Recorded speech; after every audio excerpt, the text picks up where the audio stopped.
So we're predicting an above average season once again, 2025 above average. In the wake of the National Oceanic and Atmospheric Administration's 2025 Hurricane Outlook Report, residents and business owners across swaths of the South still suffering from the devastation caused by last year's storms.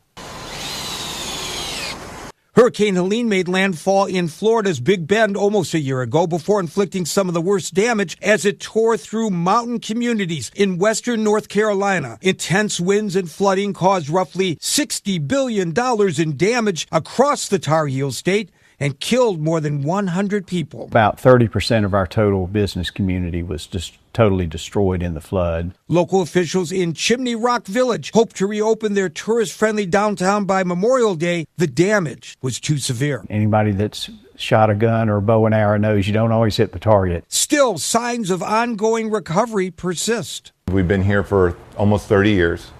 And for us, the day after the storm, we didn't even question whether we were going to rebuild or not. We knew right away that we weren't going to let go. But officials say there are plenty of others who say they don't have the heart or the finances to rebuild. Many are still ironing out their plans as weather experts urge them to start preparing for this season's storms.